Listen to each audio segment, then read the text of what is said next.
Okay, everybody, welcome back to In Progress. This is our weekly roundtable discussion of the political stories and issues and ideas that are top of mind for progressive folks all across Texas this week. My name is Chris Mosier. I am the communications director here at Progress Texas, where we amplify progressive values and leaders and actions via our major digital network, including social media and podcasts and legacy media contributions and a whole bunch more. We reach millions of people all across Texas. This week, joined by digital manager Haley Smith. Hi, Haley. Hello. Happy to be here. We've also got advocacy and development coordinator Tatum Owens. Hello, Tatum. That's me, country fan Tatum. We'll know about that soon. Yep. And sporting her Dolly Parton t-shirt for the third day in a row, I must point out, is the boss, executive director Kathleen Thompson. Hi, KT. Hey, folks. I have a smile on my face because, as Dolly said, it increases my face value. The Dolly-isms have been flying all this week, for clear reason, as we all know, everybody in the world knows that we lost Dolly Parton earlier this week at the age of 80. And, she has been, for me, and let's go around the horn and give our initial impressions of Dolly's passing. For me, I had always known that I have deeply loved Dolly Parton ever since I have known who Dolly Parton was since I was a kid. But I guess there was a lot about her cultural impact that I perhaps took for granted or didn't fully realize until we started kind of working on this particular episode. And that's what we're here to talk about today, actually, is Dolly Parton, how she represents what our better natures, what we could be if we were all more like Dolly. What a terrific nation we would be living in right now. So many of the problems that we, think are huge problems, Dolly seemed to solve with ease. And so we're going to talk about that. Let's go around the horn here and start with Tatum. Tatum, your first impressions upon hearing that Dolly Parton was no longer with us this week. Cried for 20 minutes, cried later on. Sucks. We've lost a legend. I think that Dolly Parton stood as a representation of what, for one thing, pop stars and American pop legends can do to advance progress. And so as a progressive Texan and Southern woman, queer woman, she led so many different movements, I would say, in that way, even a resurgence in country music coming back to working class roots, which we'll talk about. So I will just say I was devastated. I am. And at the same time, we celebrate the life that she lived. I remember being in fourth grade, listening to 9 to 5 while scooping poop in the backyard. And that was my 9 to 5 that day. And so ever since that age, Dolly has been, I would say, an idol to me, and like so many others. So right. KT, you and your t-shirt, tell us about your first impressions. So I actually went to an event last night that Wendy Davis attended in support of a candidate running up here in Tarrant. Wendy knows well about flipping a seat in Tarrant. Mm-hmm. And I've had political-minded Texans ask me if the t-shirt that I'm wearing is Wendy Davis. And I told her that night because she said, I love your shirt. Where did you get that? And I told her at the shop in Austin where I got it, Parts and Labor, years ago. And I've had this Dolly shirt for more than maybe 12 years. Tatum posted it in Slack. I didn't see the news alert yet. And I was, I'm devastated. I love Dolly Parton. I watch Still Magnolias every year with Josh. We go to the Alamo watch parties. I watch it when I'm feeling blue. I just love Dolly Parton. Truvy is one of my favorite movie or screen or TV characters of all time. I love her one-liners. She led her life with kindness at her beauty shop. She brought people of all different backgrounds together and treated everyone the same, no matter their socioeconomic status. And she brought Annelle in and loved her and showed her the kindness and empathy and understanding that she talked about in her later life about how anybody can be rich. You don't have to have money to be rich. You can be rich in spirit. You can be rich in kindness and tenderness and understanding. And that's why I love Dolly Parton. That's why I love her as Truvy and Still Magnolias and so many other great films. But that's one of my top 3 all-time favorite movies. And I wish there were more people like Dolly Parton. I know we're going to talk a little bit more about her today, but I'm just real torn up about it, honestly. Haley, you go ahead. Tell us your Dolly Parton views. Like everybody else, I'm full of grief. I grew up listening to Dolly Parton. I've mentioned this before, but for listeners that don't know, I'm actually not from Texas. Gasp, shock and awe. I was born in Tennessee. I'm a mountain baby.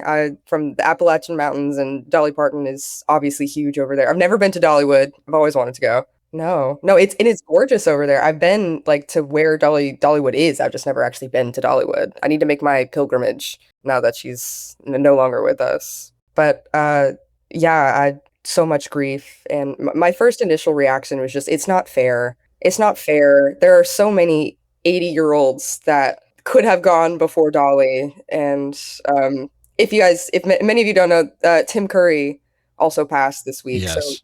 the worst Double blow. 24 hours in living memory for theater gays and Muppets. So it's been really hard. Something it made me think about. There's a drag queen in Austin named Bridget Bandit who Right. got a signed guitar from Dolly Parton after the Yep. protests in 2023. And the drag ban was recently overturned by a federal judge. And so much of this grief, and it feels like it's not right. Moving forward, the impact that she had will never be taken away. And you just have to carry it with you. And so even though it doesn't feel right now, the world that she made can never be undone. The things that she's done can never be undone. And just remembering that is a lot of comfort right now. And her music, of course.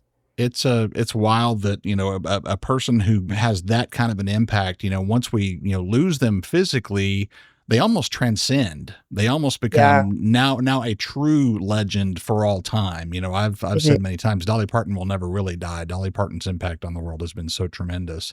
But we do want to, let's channel this into politics a little bit, which was actually something that Dolly was very good at avoiding, not out of timidity, not out of worrying about what people would think of her, which she really, seemed to not give a damn, and pretty much was her own thing for the, which is part of her charm for sure. But Dolly had a unique quality in which she was able to do so many things that so much of America views through the political lens, just as an expression of kindness and the right thing to do.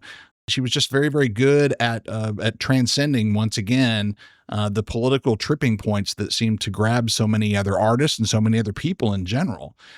There's a chart going around, and I won't belabor this chart too much, that we've got in our notes here, that's called Bipartisan Parton, and it runs down a whole bunch of political folks, from Donald Trump to RFK Jr. To Barack Obama, also people like Mark Zuckerberg, Joe Biden, AOC, Tucker Carlson. Out of all of these people, we see, the obvious, partisan lean, depending on who you are as a political person. If you consider yourself a conservative or a progressive, a Republican or a Democrat, these different people are either heroes or villains to so many Americans. Dolly Parton is the outlier in all of this list of folks, beloved by both sides to a massive majority. And we're here to talk about, how she was able to do that, and the ways that our political situation would be so much better if people would emulate what Dolly Parton was about, and what in the actions that she took during her career. And this is also a level of digging into Dolly Parton that I've never really bothered to do. We just love Dolly. We just love everything about Dolly, but we're here today to talk about why. And through the political lens, I want to start with Tatum here. Dolly Parton very much was a symbol of labor solidarity and the conditions and the strength of working Americans. Talk a bit about that, Tatum. This goes back to 9 to 5 and back to her origins in Appalachia and, all that. One thing about Dolly is she was not shy, and she was not one to hold back from expressing herself. And I think that is very intrinsically tied to her roots in Tennessee and in the Appalachian region of the U.S.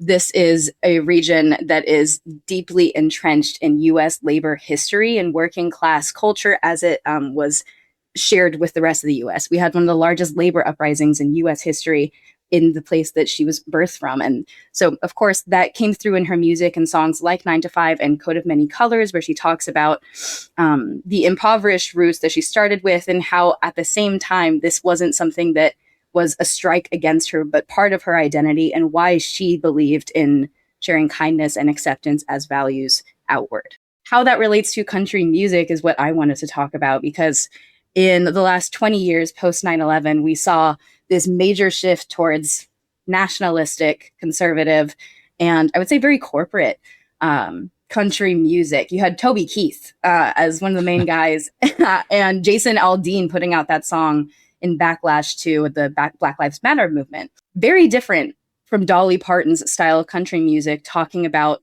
the origins of country music that talk about working class struggles and poverty. And so I think where I'm coming from in this conversation is a Gen Z Texan, loved country growing up, and then felt like as a leftist, I had to turn away from it because it wasn't where I felt it resonated with my reality. Like, I'm not out here drinking beer and like talking about women in really horrible misogynistic ways.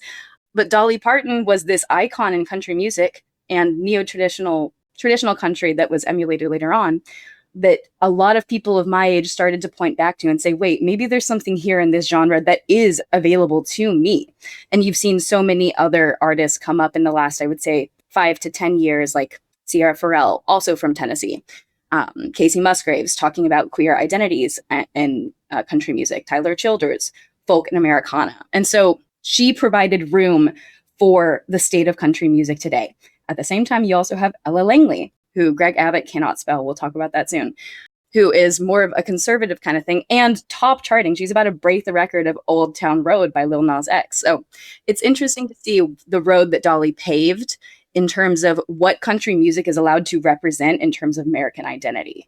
Really interesting, that point about like, as another Gen Z, where I love country music. I've always loved country music. I grew up listening to a lot of Johnny Cash and Chris Stapleton. I always loved Chris Stapleton. But Steel Drivers. Yeah, it does kind of feel a little alienating sometimes when they're talking about their trucks and fishing and hunting and getting with the boys and my red solo cup, yes, your red solo cup. That's not what country is supposed to be about. There's a real solidarity, I think, in the roots of country music that comes from like relating to your fellow man. That's what the music is all about. It's bringing everybody together. And yeah, Dolly really did pave the way for that, especially I think for women in country music. There's such a unique perspective to have with the female experience, especially in labor. And I think Dolly really did put a spotlight on that. Picking up the thread of working class labor solidarity, I'm a mom, of course, everybody knows that, but her song about the coat of many colors, when you say something often enough, your kids will complete your sentence, that you've said it enough. My sons will complete the sentence. I'm not mad. I'm disappointed. Thank you. Okay. In our family, I say that a lot, but also like I've taught all of the kids from a young age, it's free and it's easy to be kind. And I will say that to them and they will finish the sentence. So in her song about the coat of many colors, it's a class song, right? She's made fun of something that she treasures. She's bullied by the kids at school because her coat that her mother made out of rags is made out of rags. Like, it's so special and wonderful to her, but they teased her because they're living in poverty. But I think that we can take from that the economic hardship that Dolly lived through. She gave humanity to poor people in a way that a lot of times we see that working class and poor Americans are vilified for being poor, but their humanity and their dignity is something that she knew at a young age and that she went on to write about.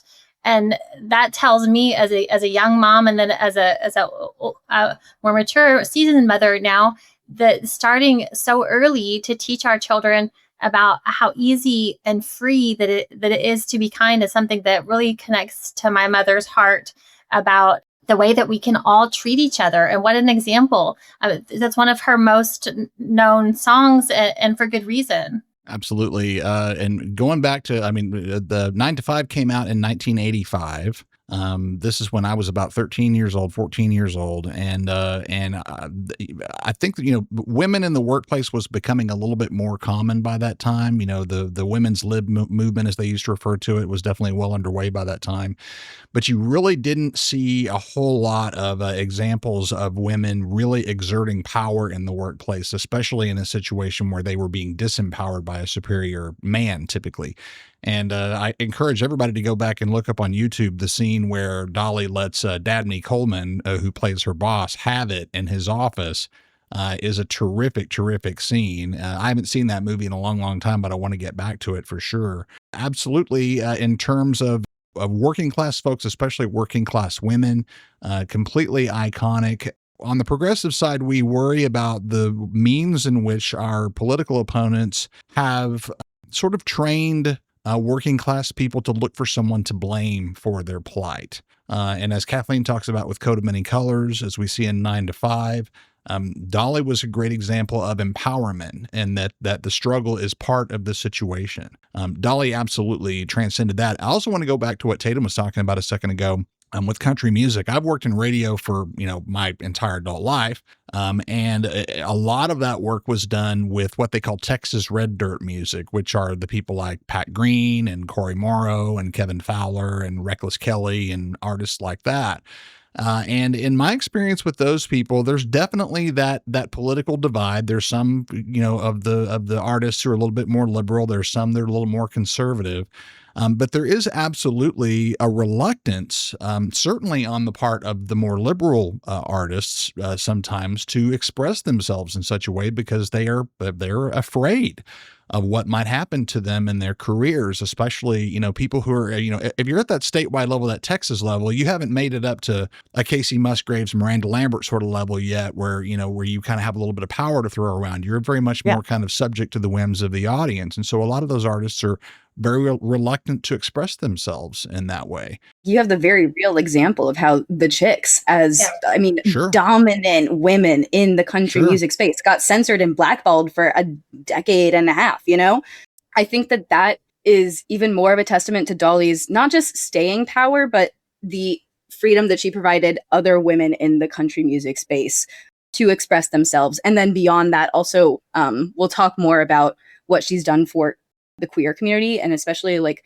queer Southerners, but it extends to that as well. These are interconnected battles about how we reflect American identities and what country music says about who's allowed to participate in that. Right. And I think that the way that Dolly was able, like I mentioned earlier, the way that Dolly was able to clear this hurdle was in her actions, was in her, her support for working class people, for the queer community, and in the name of science and in the name of, giving back to especially the kids, starting with her home area there in Appalachia, but then spreading around to the entire world. But let's keep the conversation moving. We've got so many bullet points here about Dolly Parton. We're never going to get to them all at this point. But let's move over to the queer community. And it's really interesting, as Tatum mentioned a second ago, that this court decision about the drag ban comes down, I think, on the same day that we lost Dolly Parton. And in fact, the judge in that judgment mentioned Dolly Parton as an example of the type of entertainer, using her sex appeal and her appearance in her act, could possibly run afoul of the language that was found in that bill. Kathleen, would you talk about that, about the way that that Dolly has become iconic, not only to drag performers, and also interesting, as Haley mentioned, that we lose Tim Curry at the same time. Dolly supported the LGBTQ plus community for decades, just like during the height of 2020, when she said, of course, Black Lives Matter, but she couched her political and like humanitarian beliefs in her religion, as well as just her humanity. She used her faith to say that we're all God's children. We should all be treated equally. And who are you to judge? Isn't that God's job? She wanted her fans to love each other without conditions. In addition to country music finding a resurgence among younger listeners and overall, there's also been a resurgence in line dancing, but specifically queer line dancing. So there's line dancing groups like Neon Rainbows in Austin. I know that Dallas has similar groups, and this is happening all across the country. And I find it to be a very interesting time. Slate did an article specifically about this, naming each of those different regions like Seattle, Houston, Austin, Dallas, that are seeing this. And they said today it's experiencing a vibrant resurgence fueled by steamy social media reels, a shifting country music landscape, and a widespread hunger for in-person connection. That last part, I think, is what resonated the most because we have such an isolated society. And so why would country music that leads with a sense of community not be something that we all seek? Why would Dolly not be the go-to if people are so separated from each other and all she talks about is bringing people together and finding your roots? And so to me, it just makes sense that a lot of people's starting places in country music is pointing to Dolly. People who said, I'm never going to listen to country music. That's like, blech. And then they listen to one Dolly song and they're converted. It might be instructive for our audience who don't know what Bridget Bandit dresses up like. I can do it if anybody else wanted to chime in. And so she looks like a drag version of Dolly. Okay. Yeah. Yes. So Dolly famously talks about her rhinestones and her push-up bras and her high heels and the heavy makeup and the heavy wigs. So if you don't know who we're talking about, which Bridget Bandit is a woman also, if you don't know. A cis woman. And when the 2024 election was happening, conservatives were calling her out online, not knowing that it's a lady, because drag is just, to them, it's just bad. We know that bad thing, the end, right? So they've done no homework to know what they're talking about. But I think it's instructive for us when we're talking about the drag ban ruling, but also Bridget and Dolly's gift to her is that Bridget looks like Dolly, but in drag, like magnified. Think of Dolly's big hair, it's bigger. Think of Dolly's big makeup, it's bigger. Think of Dolly's large chest, it's bigger, right? All those positive attributes are higher, right? I mean, and you think about Dolly Parton, the fact that Dolly was herself was like an acceleration of all of those things. For an acceleration of Dolly Parton to become the archetype of drag performance, that really is something. I think Dolly Parton is really, by all definitions, a drag queen. She'll go out without her big push-up bras and her hair and her rhinestones, and people wouldn't recognize her. She could go out on full vacations, and there are Americans that would serve her at a Denny's, and they would have no idea that that's Dolly Parton, because the Dolly Parton that we knew and loved ultimately was a character. It was a performance, and it was one that she obviously loved and cultivated so deeply in the same way that drag queens do as well. And that's why I think there's such a connection there, is that performance and that becoming somebody is so it's so relevant, and it's so intrinsically tied to the drag community, and they understand each other in a way that I think a lot of people don't really understand, you know? I think that we talk about how Dolly wasn't political, but she did a lot of political acts. Like, she was deeply connected to the women's rights movement in the workplace. She crafted a song for a documentary about trans people in America called Traveling Through. Like, that is not something you do if you are not someone who is trying to advance progress in some ways, you know?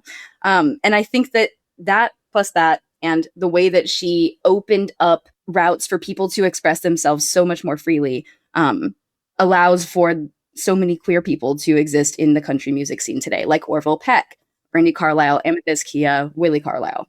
Two Carlisles there. I wanted to throw in that was mentioned earlier that there are, and I'm sure, I think I was probably one of these people at one time that, just decided that country music is, that's hick, that's hayseed, that's not for me, that's not my thing. And, I grew up a heavy metal kid, which, by the way, I contend that Paul Stanley of Kiss is also one of the most dynamic drag queens in all of American pop culture, but that's a whole other conversation. Period. I do want to say that if you avoid country music because of this cultural presupposition that you may have, there's an entire range of terrific country music that is not this bro country, partying in the ditch out of a red Solo cup sort of stuff. And we've mentioned a bunch of these artists, Tyler Childers. If you want to stick to the Texas stuff, there are people like Hayes Carl. There's the band Reckless Kelly. There's an entire strain of what you might call Americana music. There's an entire strain of what you would classify as bluegrass oriented sort of music, the vast majority of which is very progressive in its content and in the belief systems of the people who are performing that music too. So don't give up on country music. If you have, go for that more Americana sort of flavor. Also wanted to mention real quick that I saw, there's so many great Dolly clips that are floating around right now. She told a story on a talk show of having joined a Dolly Parton lookalike contest that I don't know if that was a drag thing or not. I don't remember if she mentioned it being drag or not, but she lost. Someone in the crowd looked more like Dolly Parton than Dolly Parton did, which is so funny. Which is which again to me speaks to the indelible impression that she has made on so many people and American culture in general. That the accentuated the heightened level of everything that Dolly Parton represented is intrinsically American, I would say. We can't wrap without talking about her trusting medical science and her rewriting of her song Jolene to sing vaccine, and she got her Moderna shot with a doctor and filmed it and encouraged others to do so. And she donated $1 million to Vanderbilt, which directly funded the research for the Moderna vaccine. So we have a lot of Southern anti-public health, anti-science folks on the ballot this election. And it's something that she did that what was political, because to believe in science, unfortunately, right now is political. And I think we also can't wrap without talking about her philanthropy and encouraging children to read. Texas and America has had a wave of anti-Obama, anti-liberal progressive backlash about libraries and about public education and about reading. Go a couple of clicks back, listeners, and find our conversation with the Texas Freedom Network and Texas AFT and SEAT for more there. But Dolly gave millions to send books to children all over the country. And something that I think I didn't know until I was reading more about her legacy this week was a program that was about scholarships to help children stay in school, because the dropout rate in her home area was so high. She created something called the Buddy Program and scholarships, launched in the 90s, that gave $500 to every 7th and 8th grader upon graduation to drop the local high school dropout rate from 35% to 6%. Yeah. I had never heard of that. Yeah. And I think about in Texas, we have one of the worst dropout rates in the country. And we have so much money sitting in the air quotes rainy day fund in Texas that could be used directly to support Texas families with books to the houses for the little ones, with money to help them stay in school. I know a lot of people have to quit high school to support their families. Yep. So I think we can't wrap without talking about her legacy there as well, and way to live her values. We've tried to cram Dolly Parton into less than half an hour here, which is just impossible to do. So guys, great talk here. And I did coin a little thing for some of the content that we've created around Dolly Parton at Progress Texas, which is something I plan to live by, which is, what would Dolly do? And we should all be thinking about that in terms of, the next time we get into a political fight with somebody, the next time, that tension rises, think about the ways that Dolly Parton was able to transcend the political divide and the polarity that rends us here in America these days, and get things done, get positive things done in spite of whatever political sort of angle there might be out there. Yeah. What would Dolly do? Thank you for your reporting on that earlier this week, Chris. And of course, you pointed to her legacy, and this is your quote: "Honoring Dolly Parton upon her passing means honoring the practical wisdom she showed in rising above a political trend built on fear and exclusion, providing a far stronger model of true Southern strength and character. Dolly Parton leaves behind an open seat at the table and an invitation to sit down and choose kindness for each other." So what would Dolly do? You can follow in Miss Parton's legacy of charitable giving by increasing or becoming a patron of Progress here today. So we have the link in the show notes. There is only 1 week left to meet our goal of 150 new or increased sustaining supporters, so we can motivate millions of Texans to vote for kindness and unity on the ballot. Check out the link in the show notes, and Dolly did say it best.